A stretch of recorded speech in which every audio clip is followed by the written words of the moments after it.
Baik, hari ini kita akan lanjutkan perkuliahan pengantar hukum tata hukum Indonesia.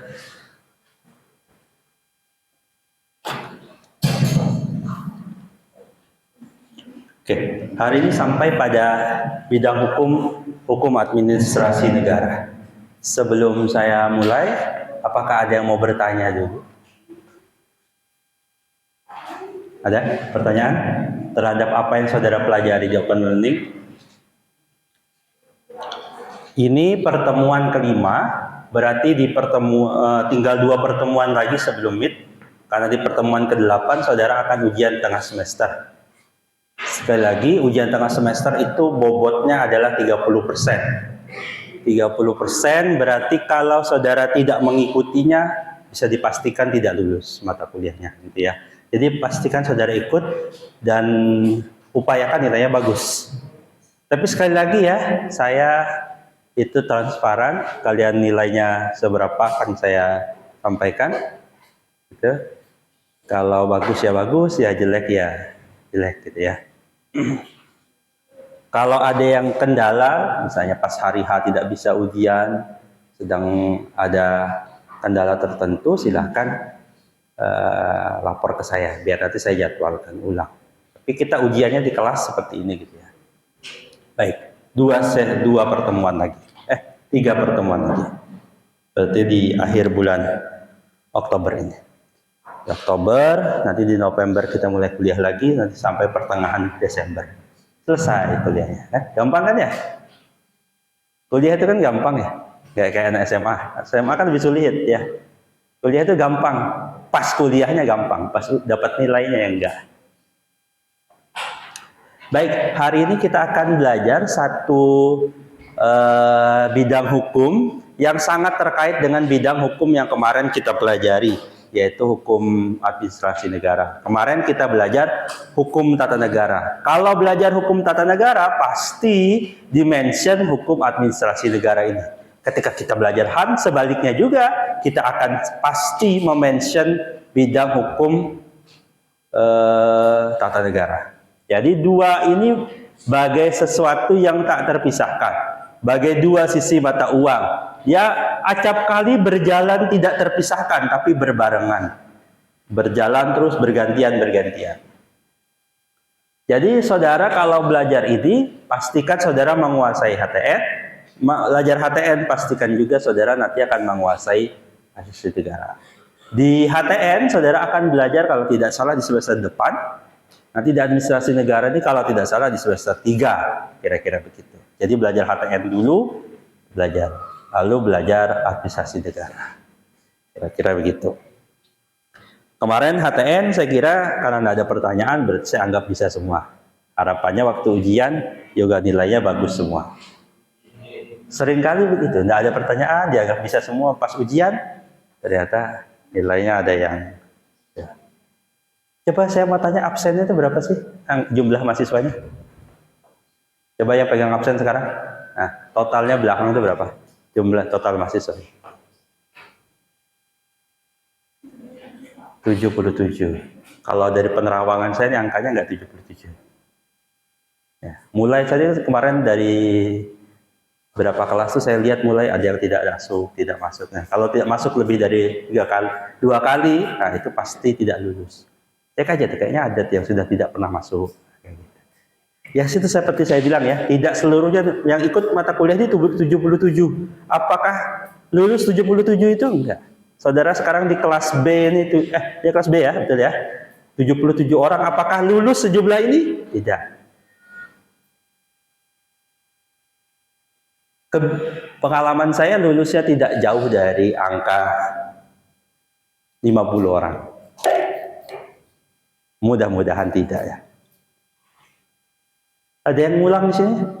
Ada kakak tingkat? Nah, ada kan yang ngulang? Nah, gitu. Ada, gitu ya. Berarti tanya aja ya sama kakak tingkatnya. Berapa orang di kelasnya dulu yang lulus dari kelasnya? Biasanya tidak. Saya jarang sekali menemukan kelas yang 100%. 90% itu sudah bagus. Oke. Karena ini pengantar, kita akan berputar di wilayah pengertian, berputar di wilayah asas, berputar di wilayah hubungannya dengan hukum yang lain, berputar dalam sumber hukum yang dia pakai apa. Berputar di situ saja. Bukan tentang substansi isinya nanti detailnya seperti apa. Karena ini pengantar, kita akan berputar di situ. Jadi kalau kalian belajar semua mata kuliah itu berputar di situ-situ saja. Saudara kenali yang hal-hal seperti itu. Terutama definisi yang membedakan dia dengan lain. Soalnya nggak akan jauh-jauh dari situ. Kalau kita lihat di sini, yang dimaksud dengan Han adalah hukum tentang pemerintahan di dalam kedudukan, tugas, dan fungsinya sebagai administrator negara. Kata kuncinya di sini, administrator. Kenapa saya bilang kata kuncinya di sini? Nanti saudara akan kelihatan muncul di bawah itu, bahwa kalau HTN, kita belajar tentang secara pokoknya adalah pembagian organ-organ di dalam suatu negara. Siapa yang berhak memimpin? Kalau ada masalah, siapa yang berhak mengadili? Kalau ada mau bikin aturan itu seperti apa cara bikin aturannya? Hubungan antara wilayah ini sama itu seperti apa, berkaitan dengan organ-organnya. Itu baru dibagi, sehingga nanti akan ada istilah hukum HTN itu adalah negara dalam keadaan diam. Kemarin saya sudah contohkan dalam HTN ya, itu pasukan dibagi-bagi, pasukan yang sedang diam dibagi-bagi. Oh ini kamu yang bagian pakai kuda, oh kamu bagian yang pemanah, gitu. Pembagian itu. Perangnya belum. Nah, kalau administrator ini bicara tentang ketika perangnya sudah berjalan, menjalankannya itu seperti apa. Nah, Han itu bicara tentang itu. Jadi dua hal yang sangat berkaitan. Kalau yang tadi HTN itu bicara tentang secara umum ya, pembagian dia secara dalam kondisi diam. Nah, ketika dia mulai berjalan, itu nanti. Kalau ketika mulai berjalan itu kan namanya mengatur sesuatu yang dinamis, itu pasti ada hal-hal yang tak selalu sesuai rencana, terkadang begitu. Misalnya saudara tadi berangkat dari rumah. Saudara tuh pasti sudah menentukan, saya nanti akan lewat sini. Kira-kira akan nyampe jam segini. Itu namanya rencana. Ya kan? Sama seperti saudara kalau punya pasangan. Saya nanti akan begini-begini. Nanti kami akan hidup bahagia begini. Itu kan mimpi saudara ya. Nah, gitu. Tapi apakah ketika dijalankan pasti begitu? Apakah ketika nanti saudara naik kendaraan itu pasti lewat jalan situ? Belum tentu. Jawabannya kan begitu. Kalau lancar-lancar saja kita akan lewat itu. Tapi pas kita lewat sesuatu jalan, tiba-tiba ada pelang misalnya jalan ditutup, dialihkan. Kita akan berpikir dialihkan kemana. Nah, ketika dia berjalan itulah ada yang namanya mengadministrator. Mengadministrasi, mengatur jalannya ini agar ia tetap berjalan. Negara agar tetap terus berjalan, bicara tentang ini akan sangat terasa ketika kemarin itu kita menjalani 1-2 tahun yang cukup suram, ya, COVID-19 itu.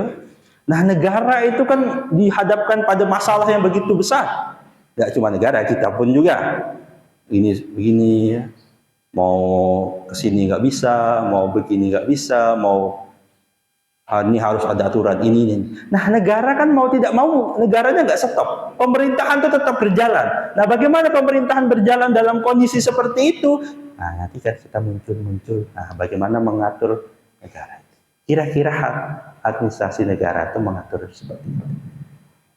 Di UMKT, mata kuliah peminatan nanti akan muncul peminatan HTN dan Han. HTN dan Han itu adalah bicara tentang dua hal tadi, tidak kita pisahkan. Waktu saya kuliah dulu S1 itu peminatannya dipisah-pisah. Saya dulu waktu kuliah itu ada 12 peminatan. Jadi milih, termasuk HTN dan Han itu masing-masing. Kalau di UMKT kita jadiin satu. Secara luas di sini disebutkan ada istilah hukum tata pemerintahan. Nanti saudara akan temukan ada buku yang menulisnya nih, hukum tata pemerintahan. Karena sifatnya itu lebih ke arah mengatur pemerintah. Ya. Kalau HTN terkadang ada yang spesifik, dia membahas tentang konstitusi saja, hukum konstitusi misalnya. Kalau HAM dia lebih banyak bicara tentang bagaimana pengatur pemerintahan ini. Ada juga istilah hukum TUN. TUN itu apa? Singkatan dari tata usaha negara. Kalau tata pemerintahan, pelaksanaan undang-undang yang menyangkut pengendalian penggunaan kekuasaan publik. Seseorang pejabat atau satu lembaga yang diberi kekuasaan tertentu itu beda dengan zaman kerajaan dulu. Kerajaan dulu, ya tiba-tiba ada raja datang, lihat ada cewek cantik, loh, itu saya mau nikah sama yang itu. Langsung diambil tuh. Kenapa bisa terjadi seperti itu? Karena konsepnya seluruh negara seluruh kerajaan itu punyanya raja. Jadi raja serah-serah dia. Gitu gampangnya begitu. Ya. Ya bebas-bebas dia mau ngatur seperti apa. Mau naikkan pajak, menurunkan pajak, terserah dia. Itu kalau raja. Nah, di era negara-negara modern, seorang pemerintah apapun posisinya dari level tertinggi sampai level terendah punya pembatasan. Dia melaksanakan kekuasaan publik, lebih-lebih yang berkaitan dengan pelayanan publik. Berapa hari yang lalu, seminggu yang lalu kalau saya tidak salah ingat, datang Ketua Ombudsman Republik Indonesia. Ada yang tahu Ombudsman? Makanan apa pula itu, Pak? Ombudsman itu lembaga negara, levelnya pusat. Saya tahu. Nah, di kuliah hukum ini saudara akan banyak mengenal lembaga-lembaga itu yang nanti akan membuka cakrawala pikiran saudara. Oh, pekerjaan itu nggak cuma di kantor camat, di kantor itu, di dinas di situ, banyak luas. Kami mendorong saudara untuk bertebaran di banyak tempat, mau itu di pemerintahan, mau itu di swasta, mau itu di lembaga internasional. Pak, saya kerja di lembaga perusahaan internasional, Pak. Apa Mas? Di Miswe, Pak. Gitu. Kan perusahaan internasional kan ya? Enggak ya. Ya namanya internasional itu bisa bebas macam-macam. Jadi belum tentu yang lebih kecil itu lebih jelek dibanding kerja di perusahaan yang besar. Ya tergantung jadi apa gitu. Nah, ini bicara tentang pemerintahan. Ada tata usaha negara, hukum birokrasi seperti surat menyurat, legalisasi, kearsipan, pencatatan sipil. Nah, ini yang banyak saudara akan intinya, Pak, kerjaan-kerjaan PNS itu begitulah. Nah, gitu kira-kira. Ada yang sini minat jadi PNS? ASN? PNS? Nggak ada? Nggak ada yang bercita-cita jadi PNS? Nggak ada? Satu? Tumben ya? Ya, bagus lah saya kira. Saya kira anak zaman sekarang cita-citanya itu harusnya lebih. Atau jangan-jangan yang nggak angkat tangan tuh nggak tahu cita-citanya jadi apa. Padahal saya sudah berekspektasi tinggi. Karena kalau dulu, nggak tahu ya angkatan-angkatan saya tuh masih orang mengejar jadi PNS. Kenapa? PNS itu adalah pekerjaan idaman mertua katanya. Mau bekerja di perusahaan gaji berapa sama PNS kalah ya biasanya. Itu konstruk berpikir yang muncul di masyarakat di era-era saya zaman-zaman. Nggak tahu sekarang di zaman kalian tuh, kalian ini mau kerja apa? Enggak Pak, saya ingin jadi istri soleha saja ya, nggak apa-apa juga. Mas, pengen jadi apa Mas? Terserah kalian, mau jadi apa Mas ini? Belum tahu? Sudah tahu belum? Apa? Pengen jadi apa? Cita-cita saya mau jadi polisi. Pengen jadi polisi, oke. Pengen jadi apa Mas? Belum ada. Kalau belum ada, saya mau tanya deh, yang belum punya cita-cita pengen kerja di bidang hukum, masuk fakultas hukum, lalu nggak punya cita-cita apa terbayang? Ada? Angkat tangan? Masa nggak angkat tangan? Tadi kan belum ada cita-cita. Angkat tangan. Kan belum. Ada nggak sama Masnya? Seperti nggak saya tanya. Berarti yang lain kalau saya tanya ada ya? Nggak salah loh, nggak punya cita-cita sementara itu nggak apa-apa. Tapi segera tahu kalau saya butuh.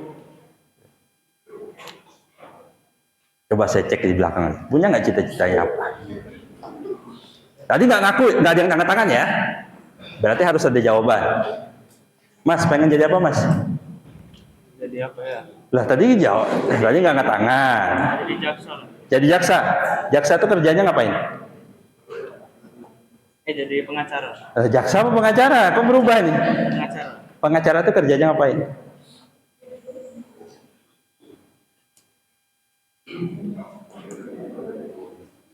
Punya cita-cita tapi tidak tahu cita-citanya itu ngapain?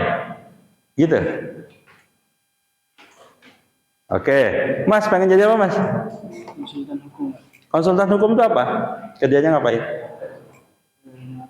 Masalah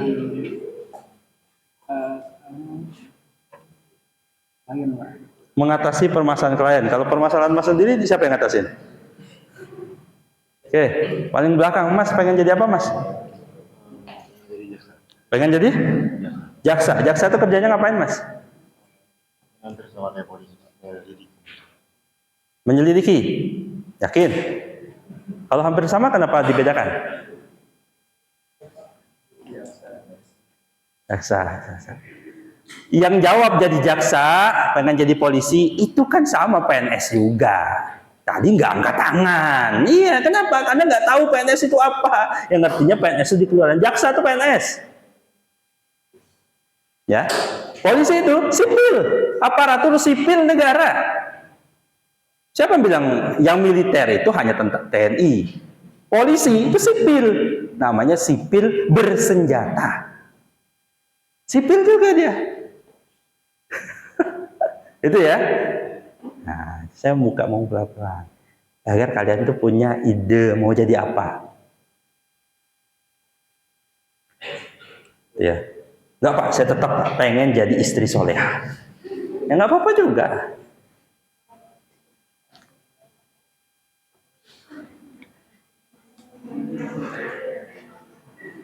Oke, ada hukum administrasi permukaan, ada hukum administrasi lingkungan. Ini isu yang banyak nanti dibahas, ya. Di Kaltim ini isunya sangat banyak. Kenapa? Kita berkaitan dengan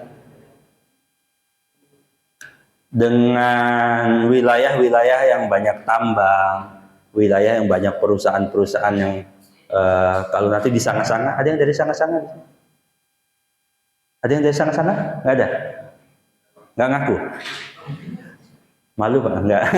Di sana-sana itu sedang dibangun smelter nikel. Isunya nanti akan muncul isu lingkungannya. Apakah punya dampak? Apakah berkaitan dengan limbahnya? Apakah dia baik buat lingkungan? Contoh sawit. Sawit itu kan tanaman Pak. Ini berarti kan Pak, sawit itu ya baik untuk alam. Apakah iya? Nah, itu adakah dampak lingkungan dari perkebunan sawit dan sebagainya? Sawit itu kan mengambil lahan-lahan hutan yang pohonnya dulu gede-gede itu ditebang, diganti sama sawit. Apakah benar sawit itu baik buat lingkungan? Oh kan dia hijau Pak dibanding tambang. Apakah benar? Ya. Silakan. Apakah benar isu-isu itu? Nah, itu nanti akan muncul di isu-isu hukum lingkungan. Nah, ini kan salah satu gunanya mata kuliah ini mengingatkan saudara, memberi cakrawala berpikir saudara. Oh, hukum ternyata bidangnya banyak. Nggak cuma polisi, nggak punya jaksa, muternya di situ aja. Ya, kenapa saya tidak mendorong? Boleh jadi PNS, boleh. Ya, sekali lagi ya, mau jadi. Tapi masalahnya satu saja, jumlah yang diterima itu sedikit. Sekarang itu dari jumlah seluruh fakultas hukum se-Indonesia, lulusannya tiap tahun, itu dibandingkan jumlah lowongan pekerjaan di bidang hukum yang konvensional, yang jadul-jadul kayaknya saudara sebutkan tadi itu jumlahnya kecil. Ya, saudara harus bersiap dengan itu. Tidak lagi berpikir, oh saya akan kerja ini enak jadi itu. Kemarin itu alumni dari sini ada yang jadi polisi, ada. Ada, gitu ya. Tapi jumlahnya berapa kan? Gitu. Berapa persen? Kenapa angkanya kecil sekali? Untuk jadi polisi itu kan saingan sangat banyak kok. Kalau saja carilah gitu. Oh Pak, saya yakin bisa. Ya nggak apa-apa gitu. Tapi saya tidak tidak mengatakan bahwa peluangnya besar. Pasti peluangnya kecil. Kecil itu dalam artian ya masing-masing setiap orang kalau dibagi rata gitu ya peluangnya. Oleh karena itu saudara berpikirlah cari juga bayangan pekerjaan yang mungkin saat ini tuh tidak terlalu familiar buat saudara. Banyak nanti pekerjaan yang muncul, bahkan pekerjaan bisa jadi pekerjaan sekarang itu nanti depan tuh hilang. Yang saudara bayangkan, oh nanti saya akan bekerja seperti ini, bisa jadi di masa depan itu udah nggak lagi. Bisa jadi. Ya. Ramai kan sekarang orang jadi driver driver. Dulu orang pada nggak ada tuh yang jadi driver online itulah ya. Entah jadi motor, mobil online itu. Itu apakah dikira dulu 10 tahun yang lalu tidak ada itu. Sekarang pekerjaan itu ada. Tapi siapa yang menjamin 10 tahun lagi pekerjaan itu ada? Kenapa? Kalau di negara luar negeri yang maju itu, yang mobilnya sudah autopilot ya, saudara pesan yang datang nggak ada orangnya. Kenapa? Sudah auto. Dia pakai komputer semua. Jadi kita tinggal duduk, pasrah gitu, jalan gitu. Sampai dapat tujuan. Ada beberapa negara yang seperti itu. Saya tidak menjamin 10 atau 20 tahun lagi pekerjaan itu ada. Itu ya. Saya juga tidak mengatakan ada pekerjaan yang dulu sekarang ada, dulu enggak, dulu ada. Nah, banyak pekerjaan yang sekarang ada, dulu tidak pernah ada. Dulu tidak pernah terpikirkan ada. Gitu ya. Nah, ini salah satu tugas dosen itu begitu saja.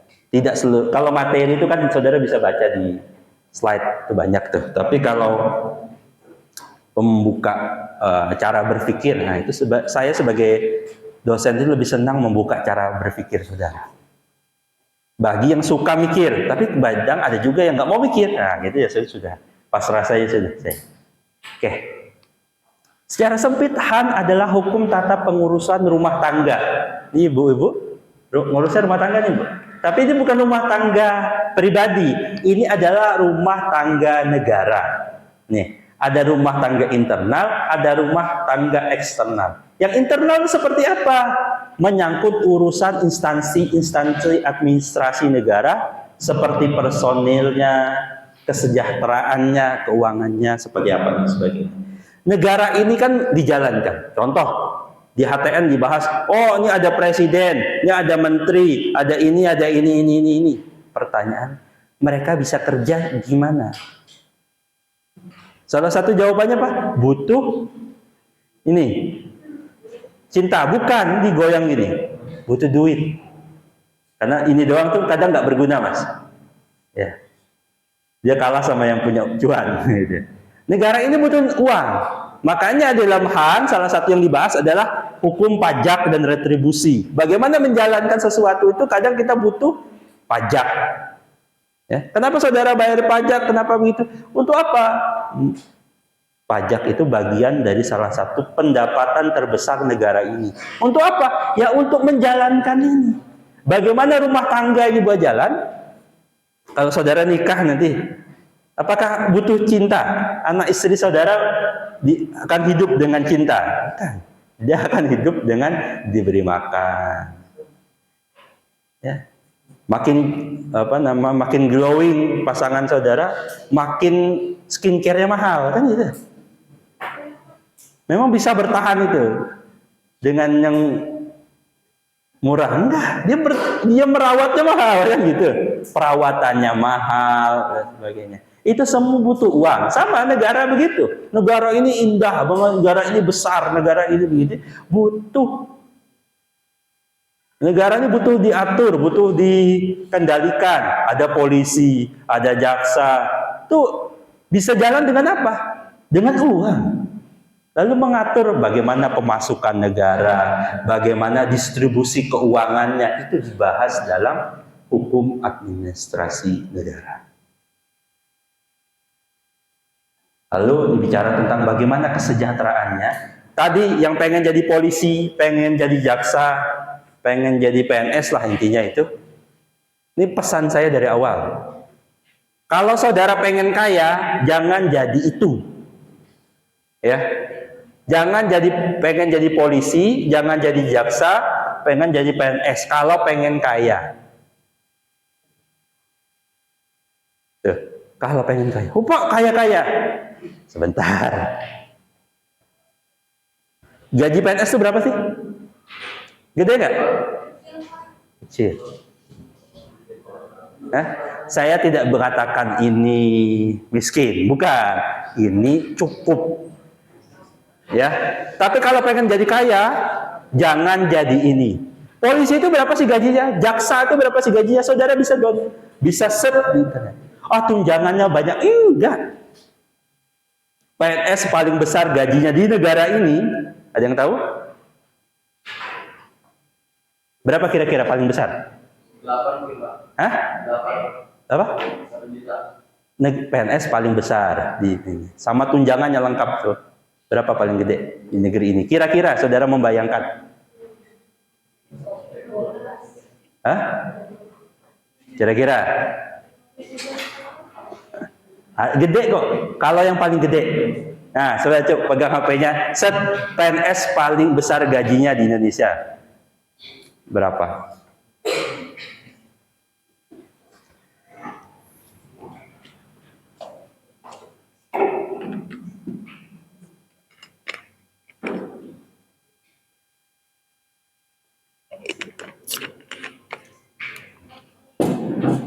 Ketemu? PNS paling gede berapa? Ketemu nggak Mbak? Berapa? Apa itu? Gajinya siapa? Kelas jabatan tertentu. Angkanya berapa tuh? 46.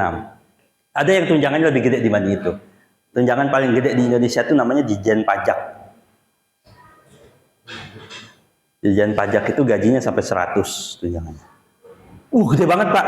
Sebentar, saya bilang ya, angka 100 segede nggak? Gede. Nah, coba cari ya. Saudara tahu Ahok? Dia itu sekarang kerjanya apa? Tahu Ahok ya? Sekarang kerjanya apa?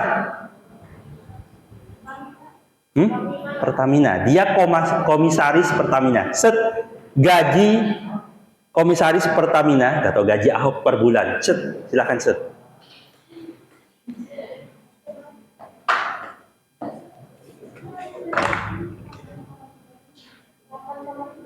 8,3 dibanding PNS paling gede. Ya, saya cuma ngasih tahu. Jadi PNS itu nggak bakal kaya, ya. Cukup, iya. Tapi kalau itu, jadi yang tadi yang engkau gede-gede 140, 50 itu level PNS yang tinggi-tinggi. Saudara kalau yang di bawah-bawah itu gaji pertamanya paling segitu-segitu. Banyak PNS yang mengundurkan diri itu salah satu yang banyak itu adalah alasannya karena kaget kalau tahu gajinya kecil. Termasuk para dokter-dokter itu. Dokter umum tuh dikira gajinya gede. Enggak. Dia kalau jadi PNS gajinya sekecil aja.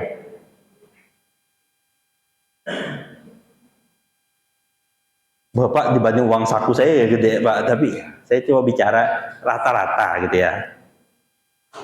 Rata-rata.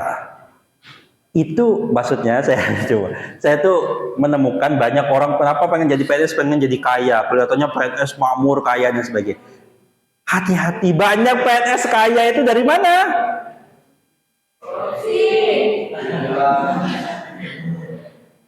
Dari korupsi. Kenapa? Karena memang gajinya itu kecil, tapi orang menganggap PNS itu gajinya gede. Kalau mau kaya kerja dah di bidang yang swasta. Kayak Ahok. Berapa gajinya? 8,3 miliar. Itu gaji yang PNS paling tinggi 40 juta tadi itu kerja berapa tahun untuk bisa dapat 8,3 miliar itu. Jadi sebenarnya begini maksudnya. Saya bebaskan saudara mau jadi apa. Contoh pekerjaan yang nggak bakal kaya itu kayak dosen ini. Mana ada cerita dosen kaya raya gitu? Enggak. Kalau dia kaya raya, dia punya bisnis yang lain. Tuh. Tapi tidak bakal kaya dari itu. Saudara tinggal memilih nanti pengen jadi apa. Pengen jadi polisi? Silakan. Tapi jangan berharap jadi polisi kaya raya. Oh Pak, tetangga saya polisi kaya raya begitu.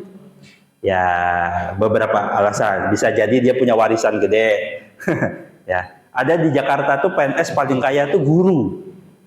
Dia dicek hartanya kaya sekali. Dia hanya guru. Hartanya itu angkanya triliun. Kok bisa Pak? Ternyata dia itu punya warisan tanah. Di Jakarta tuh sepetak tanah berapa petak itu udah harganya ratusan miliar. Dia kaya karena punya dapat warisan tanah banyak di Jakarta. Bukan dari gajinya, kan gitu ya. Jadi kalau saudara pengen jadi polisi itu ya kalau tetangga polisi, PNS dan sebagainya itu kaya, ya itu pilihannya kalau dia dapat warisan, dia punya bisnis yang lain. Tapi kalau dia tidak punya itu, tapi kaya raya, patut dicurigai. Kalau saudara punya pasangan, kalau saudara nanti siapapun itu, patut dicurigai. Oh jangan nanti punya suami, banyak nih, dia dapat uang segepok. Mbak, kalau nanti punya suami dapat uang banyak, saudara kan tahu gaji suami saudara berapa, siapa? Ditanya dulu uangnya dari mana sumbernya. Biar aja Mbak, coba. Kayaknya nggak bisa. Jangan sampai makan uang haram. Ya, masih pengen jadi PNS atau pengen jadi komisaris? Pak, saya kalau dapat 8 miliar itu ngapain ya? Kayak gitu.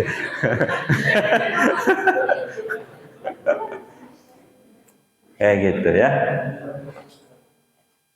Lalu rumah tangga eksternal itu gimana? Adalah urusan yang awalnya dilakukan oleh masyarakat, kemudian dialihkan kepada negara melalui dinas atau lembaga. Ya, negara mengambil alih dari pekerjaan-pekerjaan.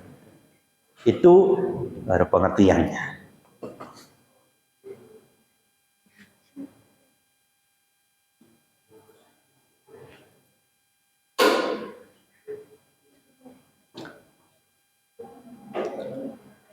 Seperti saya pernah menyampaikan, kalau kita belajar hukum, salah satu yang perlu saudara ungkap itu adalah penjelasan para ahli.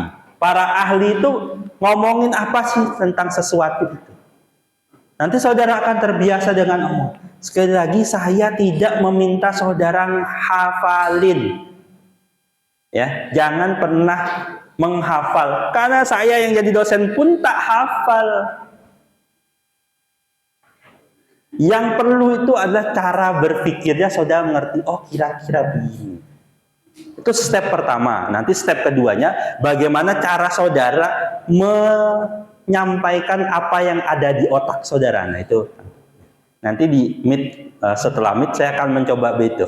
Melatih, di awal-awal ini memang saya hanya menyampaikan banyak. Nanti setelah meet saya akan coba saudara untuk mengeluarkan isi otak saudara. Ternyata itu dua hal yang berbeda. Mencerna sesuatu. Banyak saya temukan mahasiswa saya itu mengerti. Ya Pak, saya itu ngerti gitu Pak. Tapi waktu mau ngomongnya susah banget. Nah itu ternyata ada skill yang orang hukum harus punya dua skill ini.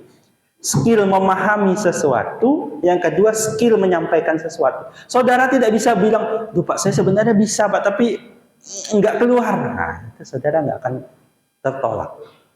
Harus punya dua-duanya. Karena masih awal saya sampaikan skill-skill yang harus dipunyai orang hukum.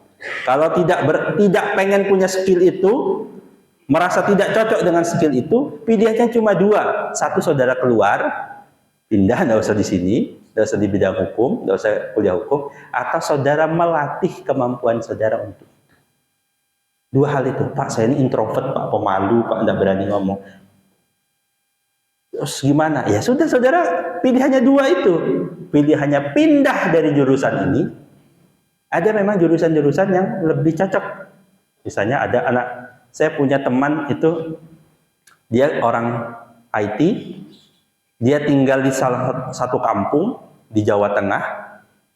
Tapi dia itu terdaftar sebagai karyawan sebuah perusahaan di Jogja, gajinya belasan juta, karena kliennya di Australia. Ya, bayangkan, kliennya di Australia, perusahaannya ada di Jogja, dia kerjanya tinggal di kampung di Jawa Tengah. Kerjanya ngapain? Ngurusin webnya dan program-program yang ada di perusahaan yang di Australia itu. Gitu ya. Ini dia nggak pernah ngomong, nggak pernah ketemu sama klien di Australia. Dia butuhnya apa kliennya tuh? Butuhnya produknya, teknik. Jadi ada orang yang memang suka bidangnya gitu. Kalau orang hukum, dia nggak bisa begitu. Orang hukum itu wajib punya dua kemampuan. Kemampuan untuk memahami sesuatu. Lah kalau dia sendiri nggak paham, kalau klien punya kasus macam-macam. Kalau kita tidak ngerti ini kasusnya apa, nggak tahu itu masuk bidang hukum apa, nggak tahu itu akan seperti apa penyelesaiannya, berarti saudara tidak berguna, useless. Jadi kemampuan saudara yang pertama adalah memahami sesuatu, walaupun yang diterangkan itu tidak mengenakan. Oh Pak, saya tuh nggak suka dengerin kuliah hukum, nggak suka dengerin berita, nggak suka. Nanti saya coba putarkan video-video berita. Saya nggak suka Pak dengerin itu. Itu biasanya memang saya ribut sama bapak saya. Bapak saya nonton berita, saya pengennya nonton drama Korea misalnya itu. Rebutan begitu. Kalau saya tuh butuhnya sama kartun dulu. Saya pengen nonton kartun, tapi bapak saya lebih memilih berita. Misalnya gitu. Kalau sekarang kan enggak ya, kita nonton di HP yang masing-masing ya gitu. Kalau dulu tuh rebutan TV. Nah, saudara tuh harus suka mulai sekarang. Bukan suka ya nggak harus suka ya, tapi mencoba melatih itu. Baca berita yang susah. Itu jangan berita gosip terus, Mbak ya. Berita gosip pun saya punya dosen tuh yang suka dengerin berita gosip. Tapi isu hukumnya. Per kemarin itu ada seorang artis perempuan, inisialnya RK. Ada yang tahu kasusnya? Video pornonya, tuh, dia dilaporkan. Yang saudara ketika dengar itu bukan cari linknya, Mas. Tapi cari isu hukumnya apa, kasusnya apa. Oh kalau kayak gini tuh bisa jadi tersangka atau enggak. Kayak gitu. Jadi kalau berita apa, berita artis, berita apa tuh silahkan saja. Tapi dicari isu hukumnya. Saudara mulai berotak seperti itu. Memetakan kasus. Nah itu adalah peta memahami. Setelah itu, saudara latihan ngomong. Sebenarnya ada dua sih orang hukum tuh. Kalau nggak ngomong, dia nulis. Bebas saja. Yang penting kalau saya sampaikan istilahnya itu adalah saudara bisa menyampaikan idenya itu dengan baik dan benar. Entah pakai lisan, entah pakai tulisan. Kalau tidak punya itu orang hukum, sudahlah. Mundur aja jadi orang hukum. Ya. Mending saya jadi saudara jadi komisaris aja lah ya. Lebih gede duitnya. Gitu ya. Orang hukum harus punya itu. Mari kita lihat para ahli ngomong apa. Kata Utrecht. Utrecht ini ada yang tahu Utrecht? Udah pernah kenalan sama Utrecht? Utrecht ini jadi nama juga salah satu universitas di Belanda. Universitas Utrecht. Han, kata dia, hukum pemerintahan yaitu menguji hubungan hukum antara pejabat administrasi negara dalam melakukan tugas mereka. Kita spesifikkan, dia fokus pada pejabat administrasi dalam pelaksanaan tugas mereka. Seseorang yang menjadi pejabat itu punya tugas dan kewenangan. Pak Jokowi dilantik jadi presiden, dia punya kewenangan A, B, C, D, E, F. Misalnya begitu. Sampai F. Tapi apakah dia boleh melakukan yang G? Tidak. Walaupun dia punya kekuasaan panjang, tapi selama itu di luar kekuasaannya, dia dibatasi oleh hukum administrasi negara. Ada seorang anak presiden, sebut aja Kaisang, bercanda begini. Dia waktu itu dimarahin orang. Kamu sembarangan aja, kayak negara ini punya bapakmu aja, kata dia gitu. Statement itu menurut saya tetap salah. Kenapa? Kalau bapaknya Kaisang itu presiden, bukan pemilik negara ini. Dia hanya pengatur tertentu. Apa presiden bisa melakukan semuanya? Tidak. Nanti saya akan tunjukkan presiden salah lalu dicabut, ditegur, sebenarnya kebijakannya bisa di. Kita mengenal ada presiden namanya Abdurrahman Wahid. Pernah jadi presiden. Dalam HTN dia pernah dilakukan pemberhentian terhadap presiden. Satu-satunya pernah diberhentikan di Indonesia ini adalah Gus Dur. Presiden yang lain itu tidak pernah diberhentikan. Adanya mengundurkan diri. Contohnya Soeharto. Ya. Tapi kalau Gus Dur itu diberhentikan di tengah jalan. Di saat periodenya masih berjalan.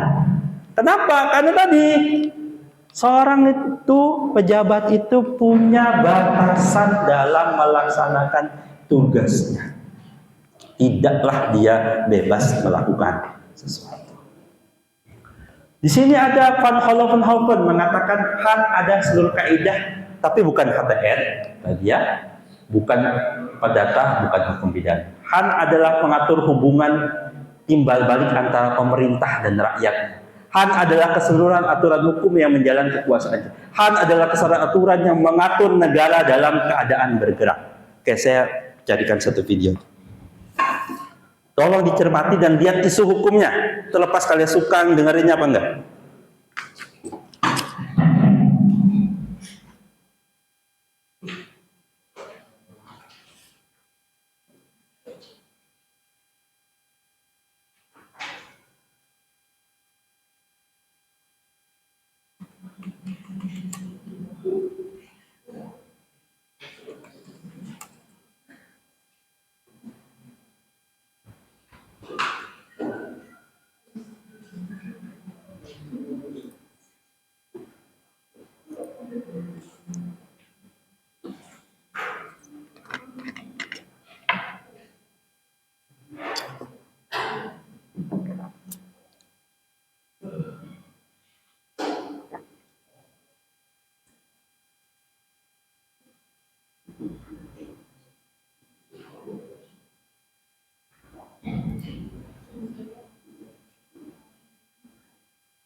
There is another portrait. Next more people.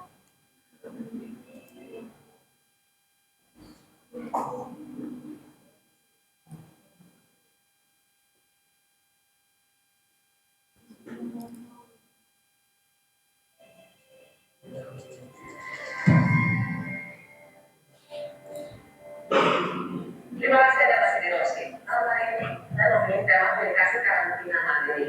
Ini adalah karena kita sedang membahas bagaimana isu soal karantina itu menjadi konflik karena pejabat negara bisa dengan sangat mudah tidak harus melalui karantina sebagaimana yang harus kita sebagai warga negara biasa alami. Pertanyaan saya sekali lagi, Bung Afini, ada soal warga negara biasa seperti Bung Nasir. Dia harus menunggu berjam-jam, menunggu bulan supaya mendapatkan karantina yang gratis. Karena yang diberikan padanya adalah hotel yang mahal, tidak sesuai dengan isi kantongnya. Tapi ada pejabat negara yang dengan bebasnya keluar negeri, tidak usah harus karantina terpusat, karantina sendiri mandiri di rumah, tapi di luar negeri juga ada foto-foto seperti liburan dan kemudian berfoto di mall. Apakah diskresi untuk pejabat negara juga berlaku Pak untuk keluarganya? Ya, yang pasti diskresi untuk pejabat negara ini bukan untuk keluarganya. Anda merasa bahwa diskresi itu sama seperti Prof. Viko ya? Tidak untuk keluarganya. Tapi faktanya Jelas tidak untuk keluarganya. Ini hanya untuk pejabatnya dan dalam rangka dinas. Oke, Prof. Viko klaim di situ ya bahwa hanya untuk anggota pejabat negara.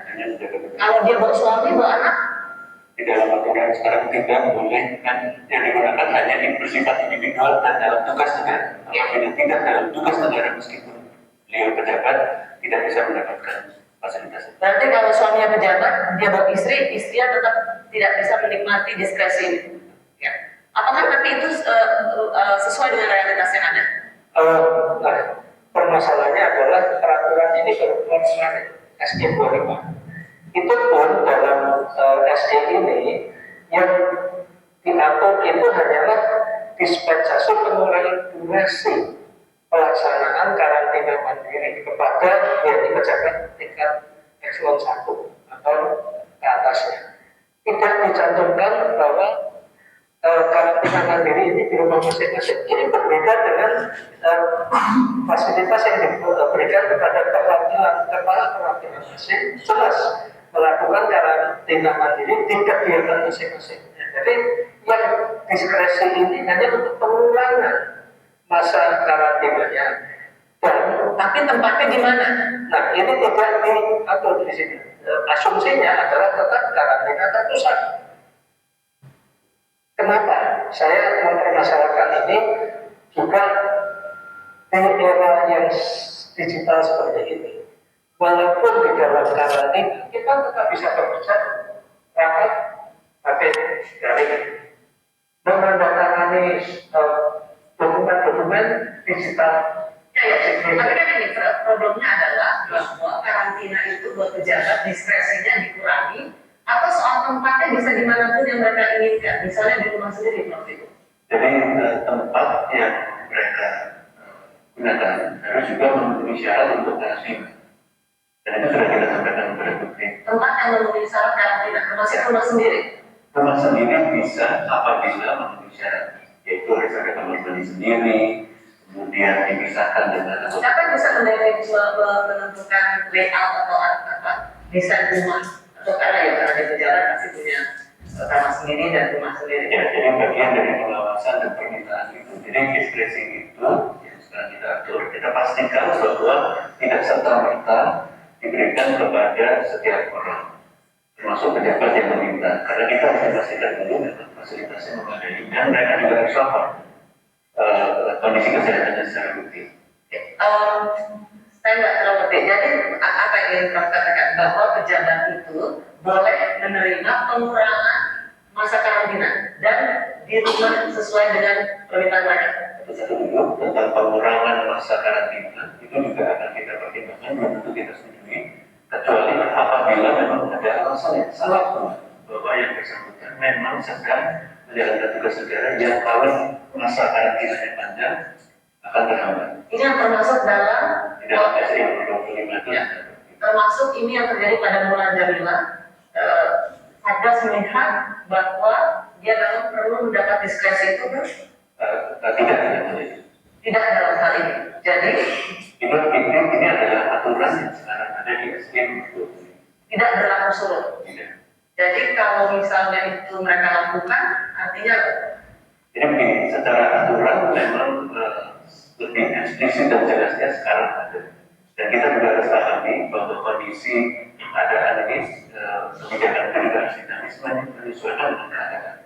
Kita tahu bahwa kondisi di bulan ini tidak sama dengan di bulan yang lalu. Jumlahnya makin banyak, dan dengan yang tadi kita harus menyesuaikan kebijakan kita. Jadi kebijakan yang ada ini dilakukan oleh pemerintah dalam rangka memastikan bahwa karantinanya bisa dilakukan dengan baik. oke. Bagaimana Anda, terserah Kak Ima atau Bung Afif memahami penjelasan ini? Ya, untuk diskresi ini kan harus kembali lagi ya, bahwa ruh dari karantina adalah mencegah tersebarnya COVID, terutama varian baru. Kita ini hendak melindungi masyarakat. Karantina ini jangan dipersepsikan sebagai hukuman sehingga perlu diberikan dispensasi.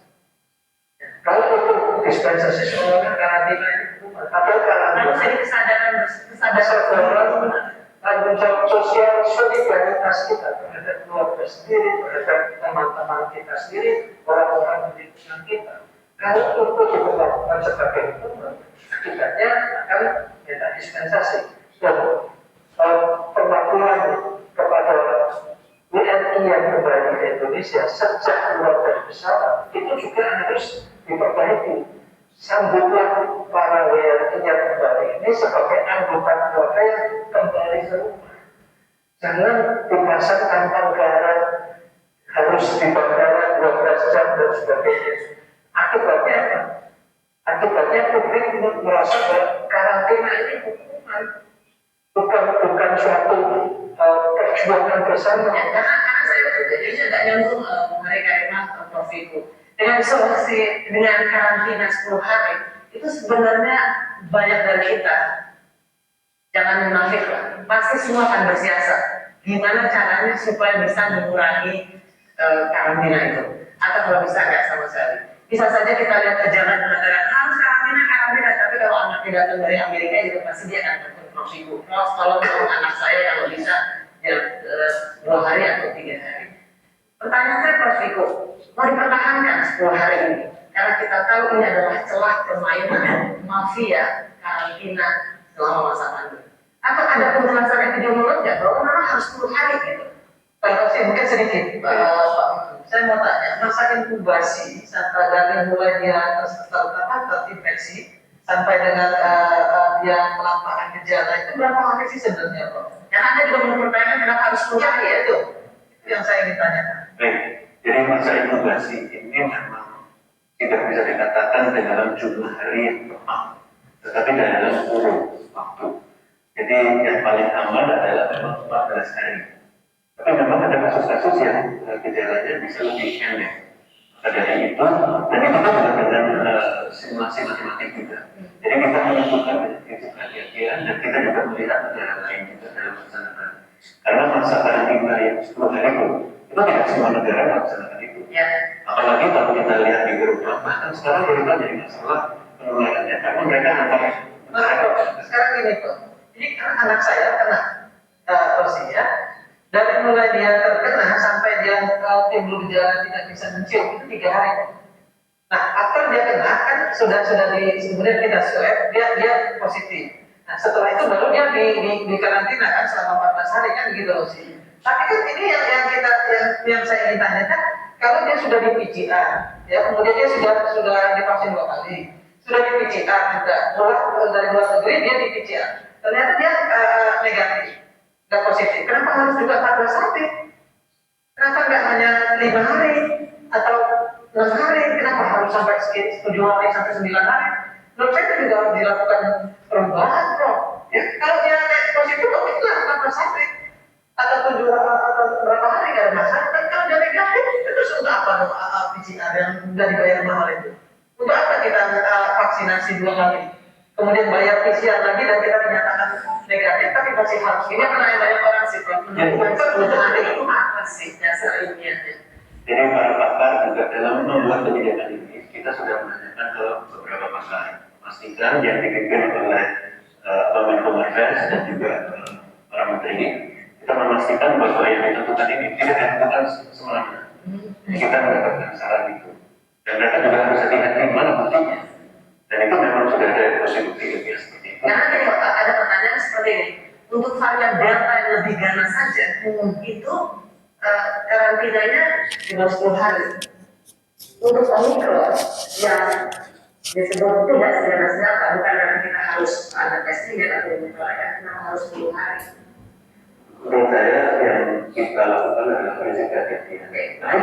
Bahwa tentu apa yang kita tentukan ini tepat betul. Tapi kalau kita terlalu mengambil risiko, kita juga tidak. Dan itu berbahaya juga. Dan saya tadi dari saat ini mengatakan kebijakan kita ini adaptif. Itu juga harus punya keadaan.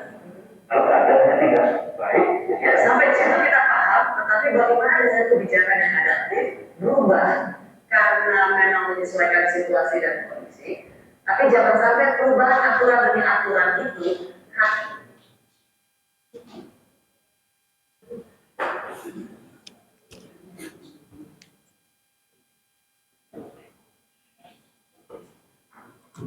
Oke, sepertinya sudah mau habis ya. Katanya sinyalnya hilang. Oke, kita kembali ke slide tadi.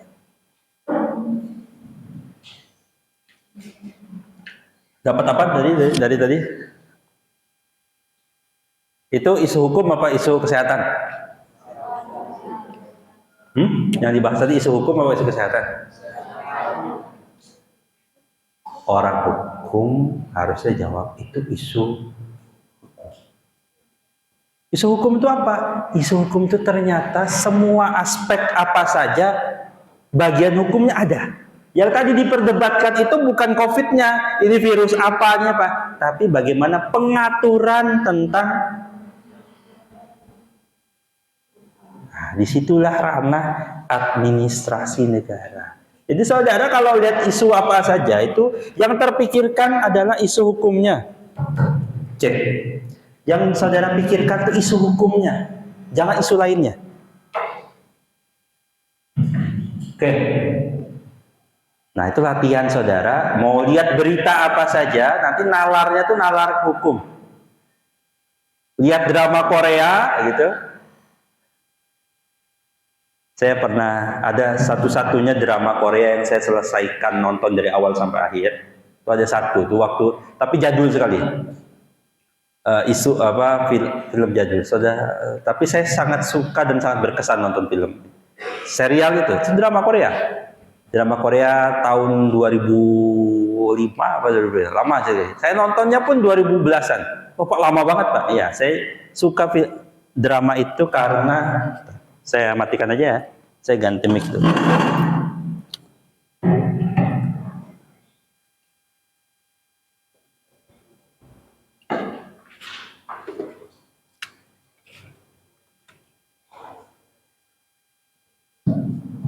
Cek tes. Saya lanjutkan ya. Saya tuh suka nonton drama itu kenapa? Karena pemeran laki-lakinya itu, jadi ada seorang perempuan sedang kuliah kedokteran, diperebutkan dua orang laki-laki yang kerja di bidang hukum, yang kuliah di hukum. Gitu. Jadi antara anak laki-laki, dua orang laki-laki hukum memperebutkan seorang perempuan. Kenapa? Karena saya suka itu, saya tidak suka filmnya, cinta-cintaannya bukan. Tapi saya suka di drama itu banyak sekali isu hukum yang dibahas. Pada suatu ketika, si perempuan yang jadi rebutan itu lagi di bar, tiba-tiba ada seseorang yang tersedak, lalu dia tergeletak. Jadi kalau ada orang tersedak dan tergeletak itu ada salah satu, saya tidak bisa menjelaskan secara klinis. Intinya dia itu kekurangan udara karena tenggorokannya udaranya tidak bisa masuk ke paru-parunya.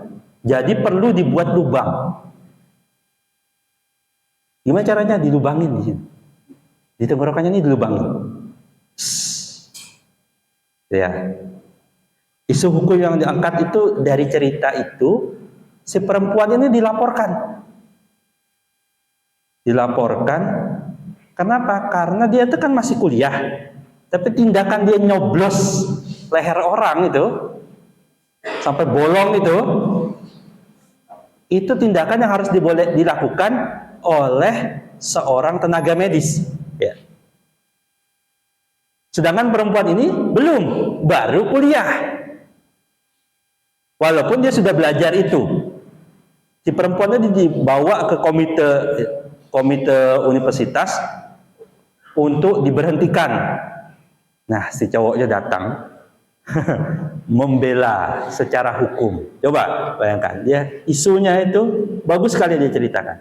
Nah, pertanyaan kepada saudara kan, boleh nggak seorang yang tadi dia masih belum punya izin untuk melakukan tindakan itu. Tapi tindakan itu kalau tidak dilakukan, kalau menunggu dokter mungkin orang itu sempat meninggal dunia di tempat.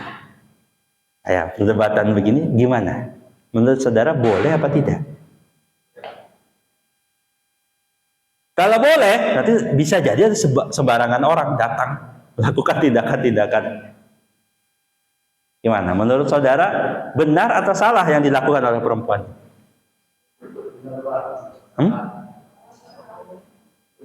Benar. Kenapa benar? Salah. Kenapa salah? Orang hukum ditanya begitu. Benar karena darurat. Jadi apakah karena darurat semua orang boleh melakukan tindakan? Saya nih tahu ya, kalau ada orang itu, coba pertanyaannya, yang bisa menentukan itu darurat tadi dari mana? Hah? Jadi darurat itu batasnya diri kita sendiri.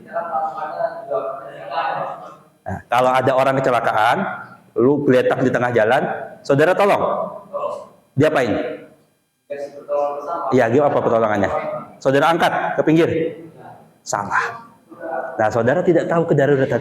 Orang kalau digeletak di darat itu, kalau orang medis tidak tahu apa-apa, itu malah bahaya ketika diangkat. Bisa jadi kaki yang patah itu bisa jadi tambah parah. Kan? Saudara seenaknya bilang gitu. Nah, gitu ya. Contoh nih, contoh. Saya contohkan aja. Kalau ada orang parah ngeletak di jalan, itu jangan, kita selamatin pinggir-pinggir dulu. Jangan. Tidak semua tindakan itu secara medis ya, ini kan kita mau niat nolong. Tapi bisa jadi tindakan kita yang menolong itu, misalnya lehernya tuh patah, tuh harus di-cut dulu baru boleh diangkat. Misalnya, kadang leher yang patah. Itu kalau saudara pindahin, bisa mati orangnya. Matinya itu bukan karena ditabrak, karena saudara yang niat nolong itu. Ayo. Ya, hati-hati ya. Jadi kalau besok nanti ketemu orang kecelakaan, jangan segera, jangan niat baik itu tidak cukup. Butuh ilmu. Ya. Butuh ilmu. Di film itu ada satu cerita yang belum saya sampaikan. Gara-gara ditusuk ini lehernya itu, orang ini itu adalah dia mahasiswa seni. Jadi yang geletak tadi, yang selek tadi itu mahasiswa seni. Gara-gara ditusuk ini tuh, dia tangannya jadi tremor. Mahasiswa seni itu masa depannya hancur kalau dia itu seni rupa ya. Gara-gara tangannya tremor itu, dia hancur masa depannya. Sehingga keluarganya menuntut perempuan itu untuk dibawakan ke polisi. Satu sisi perempuan itu menyelamatkan dia, iya. Tapi satu sisi perbuatannya itu membuat tangannya tremor.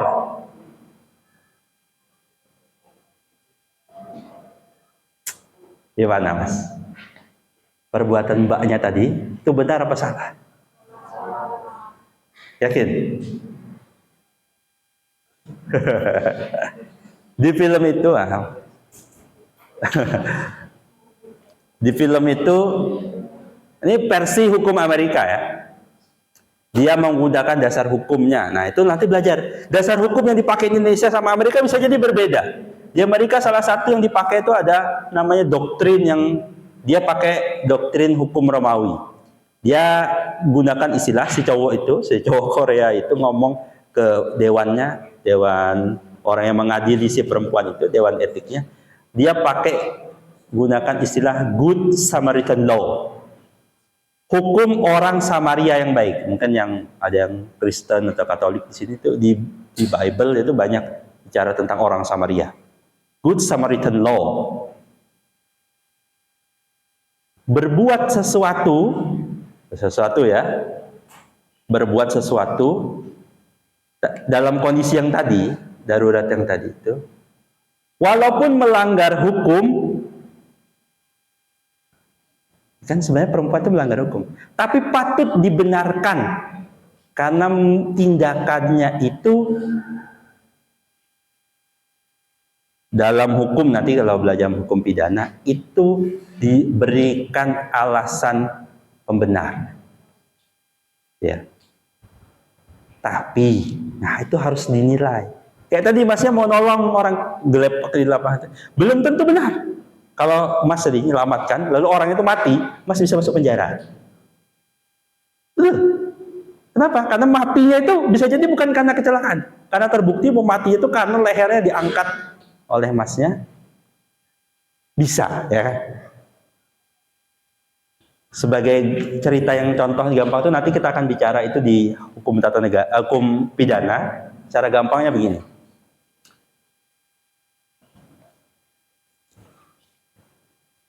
Kalau saudara melihat satu kolam ya, ada satu kolam kayak danau gitu, tertulis dilarang masuk, lalu di bawahnya dilarang berenang.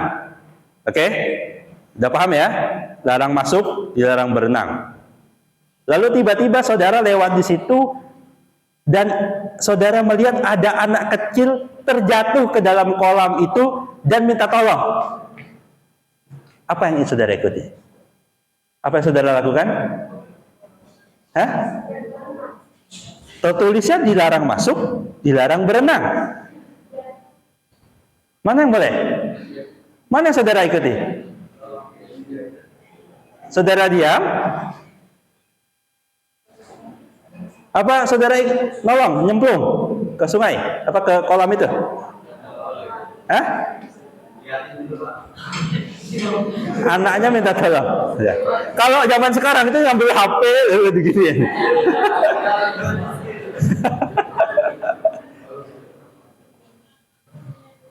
Gimana?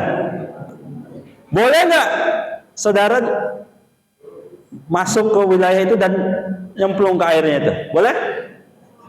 Boleh? Boleh nggak? Boleh apa enggak? Enggak boleh kalau saudara nggak bisa berenang. Nambah-nambahin korban. Ya. Kalau yang berenang, ini tidak bisa berenang nih, boleh masuk apa enggak? Jadi hukum itu ada asas rehmatik, yaitu bahwa tindakan apapun itu, lebih-lebih penjabat administrasi tidak boleh melanggar hukum. Reh itu artinya hukum. Kalau wet ini artinya undang-undang. Jadi nanti ada saudara di pidana misalnya, dari hukum pidana kan ada satu kitab undang-undang hukum pidana namanya Wetboek van Strafrecht, kitab undang-undang. Wet itu undang-undang. Asas legalitas ini mengatur bahwa setiap tindakan administrasi pejabat administrasi negara harus ada dasar hukumnya. Harus ada dasar hukumnya, harus tidak boleh melanggar hukum. Ini patokan kita. Tapi dalam hukum itu ada pengecualian-pengecualian. Apa contoh pengecualiannya nih? Dalam hukum administrasi negara, saudara akan belajar asas ini. Dalam hukum apa saja itu nanti ada asas-asas yang kelihatannya tidak sesuai dengan asas yang lain. Dia hadir sebagai asas pengecualian. Ada nih namanya asas diskresi, yaitu kebebasan dari pejabat administrasi negara untuk mengambil keputusan berdasarkan pendapatnya sendiri, namun tidak bertentangan dengan asas legalitas. Lalu gimana Pak? Kan tidak boleh bertentangan dengan asas ini, dasar hukumnya. Gimana itu? Kan tidak boleh melanggar hukum Pak. Kalau ada dasar hukumnya berarti kan bukan pengecualian Pak. Contoh, di bawah sana ada lampu merah. Ya? Ada lampu merah, betul? Di perempatan apa namanya? Perempatan apa ini? Flyover. Kalau tiba-tiba saudara berhenti karena lampu merah. Karena lampu merah. Kalau lampu merah gimana? Berhenti. Lampu hijau? Lampu kuning? Kok enggak sepakat ya?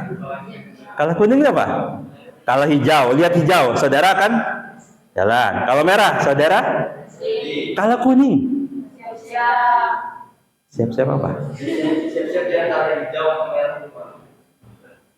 Jadi kan dari hijau itu kuning dulu merah. Karena ini yang untuk peringatan bahwa akan berhenti. Bukan kuning itu bukan tanda suruh ngebut ya?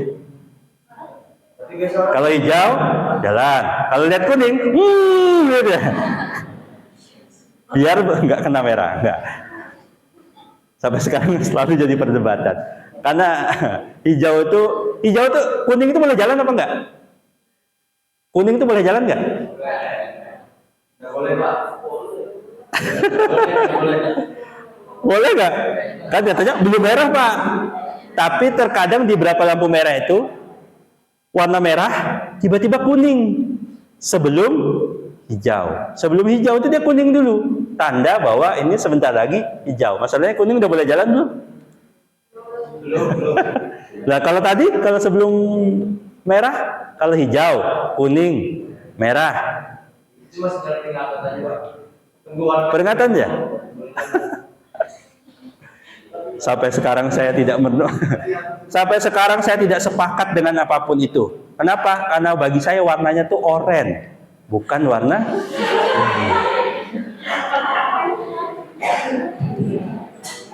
ya, betul ya? Ada nggak sepakat sama saya? Warnanya oranye kan? bukan lampu kuning gitu, warnanya oranye. Baik, kalau saudara lampu merah lalu berhenti, ya berhenti karena depannya ada polisi kan? Kalau nggak ada polisi kalian terobos saja kan? Ya Pak. Polisi. Tiba-tiba di belakang saudara ada mobil warna bentuknya kotak, tertulis ambulan. Ambulan suka tulisannya terbalik ya. Kenapa terbalik? Agar kalau lihat dari spion terbaca tulisannya ambulan. Tujuannya itu. Kenapa ditulis terbalik? Kalau ada ambulan lalu bunyi, gimana bunyi ambulan? Nah, bunyi ambulan dulu ya. Bunyi, terus apa yang saudara lakukan?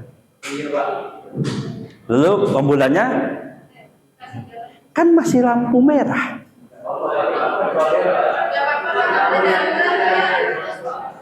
Itulah contoh gampang dari asas diskresi ini. Ada hal-hal tertentu yang membuat sesuatu itu kelihatannya melanggar hukum, tapi dia berhak untuk dilakukan karena dia punya dasar hukum juga untuk melanggar ini dalam keadaan tertentu. Contohnya apa? Dalam keadaan darurat ambulan. Tapi tadi ketentuan daruratnya itu tidak bisa sembarangan. Jadi ini tuh nggak bisa semena-mena. Oh, mentang-mentang jadi supir ambulan, lagi macet, lagi males itu nyalakan, nyuing, padahal nggak ada orang di dalam itu. Tindakan itu tidak juga berdasar hukum. Dia disebut tetap melanggar hukum. Kenapa? Karena tentu asas ini itu ada batasannya, tidak bertentangan. Dia harus punya dasar hukum untuk melakukan sesuatu. Nih, ada satu pasal, misalnya dalam pidana. Nanti kita akan di pekan 5 menit lagi ya. Pekan berikutnya mungkin kita akan belajar. Saya lupa pidana tuh lupa. Saya pengajar pidana, saya akan berikan banyak contoh di situ. Contohnya begini, kalau ada seorang, misalnya kemarin ini kondisinya ini COVID. Nah, administrasi negara ini kan salah satunya ngatur uang. Nah, kemarin isu yang bahaya itu adalah isu korupsi dalam sini. Banyak administrasi ini kan gini, korupsi itu bukan hanya terjadi karena orang ngambil uang. Ini saya beri contoh, saya punya klien nyata ini.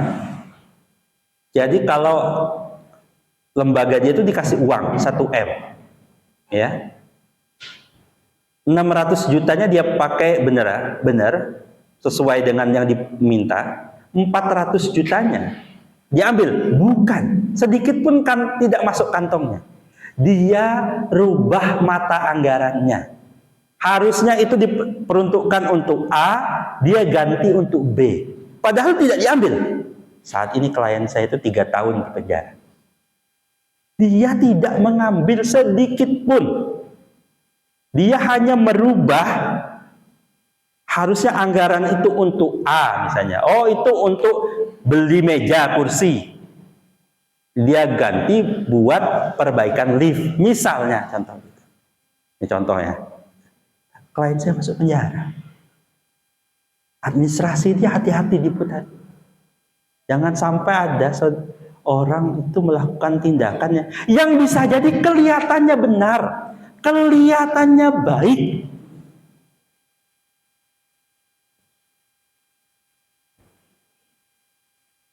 Bangun masjid itu baik apa enggak?